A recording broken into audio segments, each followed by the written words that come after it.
Hello students, कैसे हो आप सभी। आज मैं आपके यूट्यूब चैनल इजी बायोटीच पर लेके आई हूँ।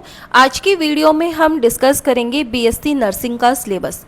इस वीडियो में हम जो मेन सिलेबस डिस्कस करेंगे वो हम फोकस करेंगे बायोलॉजी के ऊपर। जो बायोलॉजी का जो सिलेबस है 11th और 12th क्लास का, उन दोनों को हम यहाँ पे डिस्कस करेंगे। एंड जल्दी ही मैं अपने चैनल के ऊपर 11th और 12th के बीएससी नर्सिंग से रिलेटेड एमसीक्यू क्वेश्चंस की जो वीडियोस हैं उनको यहाँ पे टॉपिक वाइज टॉपिक अपलोड करने वाली हूँ। अगर आप लोगों को वो वीडियोस चाहिए तो आप मुझे कमेंट बॉक्स में बताना, तो मैं वीडियो डालूँगी, नहीं तो फिर मैं वीडियो नहीं लेके आऊँगी। तो यहाँ पे आज की वीडियो में हम डिस्कस करेंगे बीएससी नर्सिंग का बायोलॉजी का सिलेबस। तो सबसे पहले हम यहाँ पे बात करें, जो हमारे एंट्रेंस एग्ज़ाम का मीडियम है वो सिर्फ इंग्लिश के अंदर ही रहेगा। यानी कि जो आपका एंट्रेंस एग्ज़ाम कंडक्ट करवाया जाएगा वो बाईलिंगुअल नहीं है, वो सिर्फ इंग्लिश लैंग्वेज में होने वाला है। उसके बाद यहाँ पे आपका जो एग्ज़ाम है वो 3 घंटे का रहने वाला है। एंड यहाँ पे 180 ऑब्जेक्टिव टाइप क्वेश्चंस आपको यहाँ पे मिलेंगे, जिसमें आपके पास फिजिक्स, केमिस्ट्री और बायोलॉजी होगा। बायोलॉजी के दोनों पोर्शन आपसे पूछे जाएंगे, बॉटनी एंड जूलॉजी। यहाँ पे जो मैक्सिमम मार्क्स का जो पेपर होगा वो 180 मार्क्स का ही आपका यहाँ पे एग्ज़ाम होगा। एंड यहाँ पे कोई भी नेगेटिव मार्किंग नहीं रहने वाली है। एग्ज़ाम के अंदर कोई भी नेगेटिव मार्किंग नहीं है। उसके बाद यहाँ पे एक चीज़ बोली गई है, यहाँ पे जो कैंडिडेट हैं वो अपनी मार्कशीट के ऊपर, यानी कि OMR आंसर सीट के ऊपर और जो क्वेश्चन बुकलेट है उसके ऊपर कुछ भी यहाँ पे राइट नहीं कर सकता। ये यहाँ पे इंस्ट्रक्शन दी गई है, तो इसको आप याद रखना। उसके बाद हम यहाँ पे बात करते हैं बायोलॉजी के प्रॉपर सिलेबस की। बायोलॉजी का क्या क्या सिलेबस रहने वाला है वो हम यहाँ इस वीडियो के अंदर डिस्कस करेंगे।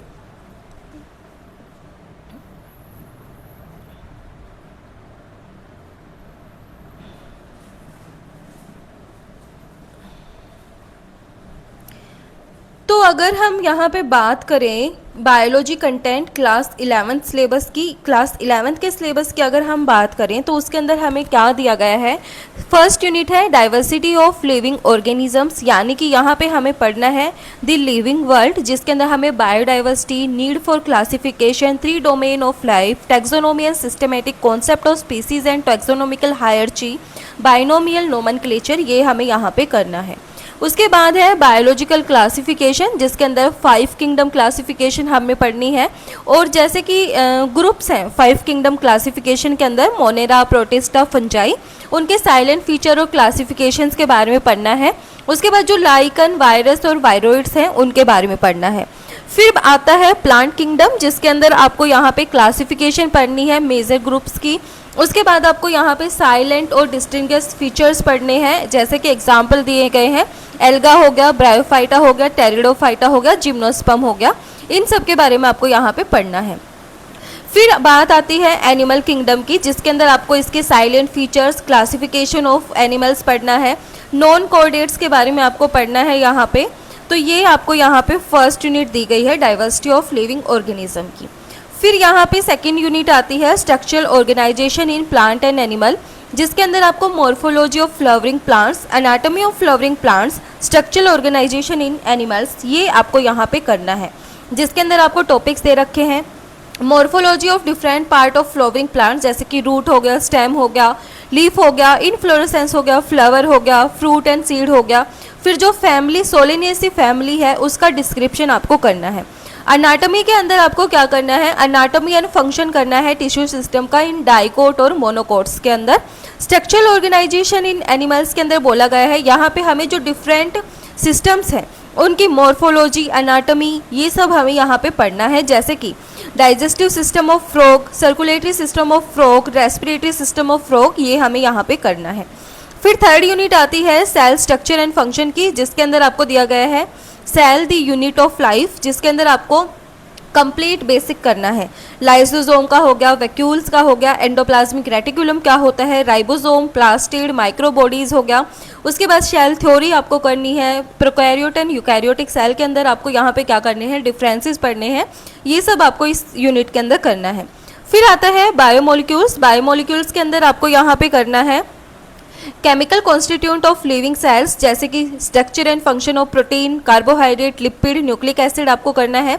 टाइप, प्रॉपर्टी, एंजाइम एक्शन, ये एंजाइम्स के आपको पढ़ने हैं। फिर जो dynamic state of body constitute, concept of metabolism, ये सब आपको इस यूनिट के अंदर करना है। फिर आता है cell cycle and cell division, जिसके अंदर आपको माइटोसिस, मियोसिस और उनकी सिग्निफिकेंस के बारे में पढ़ना है। फिर यहाँ पे यूनिट 4 दे रखी है प्लांट फिजियोलॉजी, जिसके अंदर आपको फोटोसिंथेसिस करनी है हायर प्लांट्स के अंदर, जैसे कि साइट ऑफ फोटोसिंथेसिस, फोटोसिंथेसिस के अंदर कौन से पिगमेंट्स इन्वॉल्व होते हैं, साइक्लिक, नॉन साइक्लिक, फोस्फोराइलेशन आपको करना है, कौन से फैक्टर हैं जो अफेक्ट करते हैं फोटोसिंथेसिस को, C3 C4 साइकिल पाथवे के बारे में आपको करना है। फिर है रेस्पिरेशन इन प्लांट्स, जिसके अंदर आपको यहाँ पे exchange of gases, TCA cycle हो गया, ग्लाइकोलिसिस हो गया, फर्मेंटेशन हो गया, ये सब आपको इसके अंदर करना है।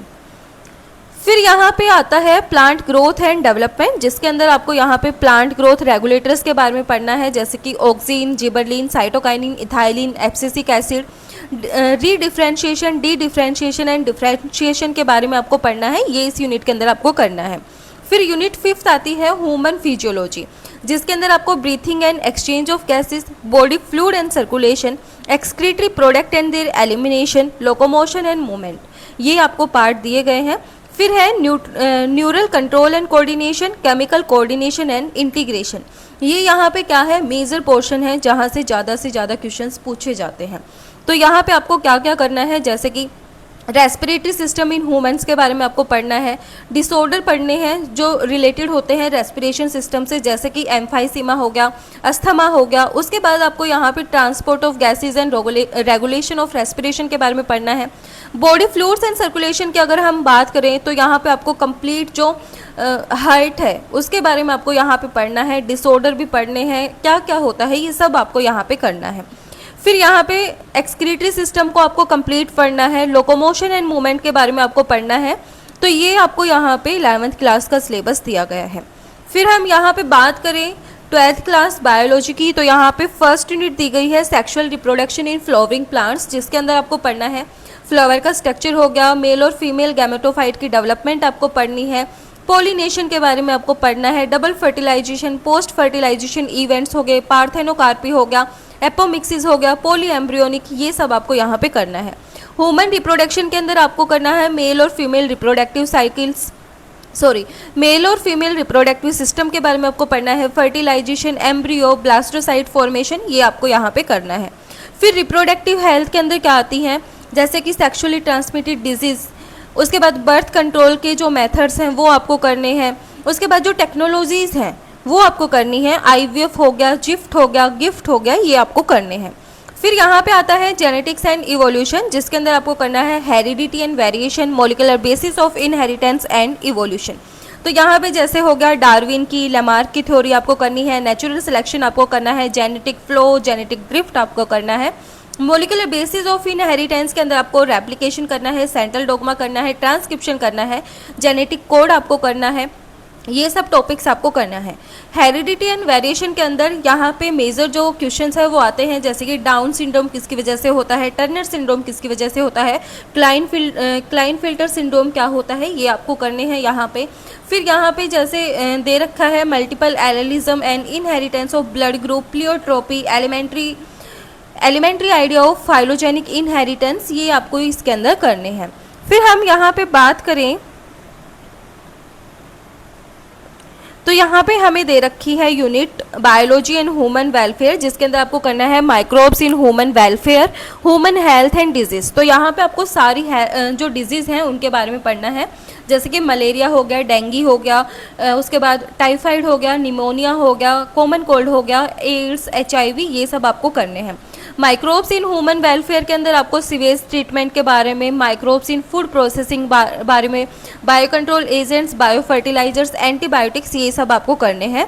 यूनिट 5 आपको दे रखी है बायोटेक्नोलॉजी एंड इट्स एप्लीकेशन, तो यहाँ पे आपको कंप्लीट बायोटेक्नोलॉजी के बारे में करना है, स्टेम सेल टेक्नोलॉजी, इंसुलिन के बारे में आपको करना है, यहाँ पे वैक्सीन के बारे में आपको करना है, जेनेटिकली मॉडिफाइड ऑर्गेनिजम्स के बारे में आपको पढ़ना है, ये आपको यहाँ पे करना है।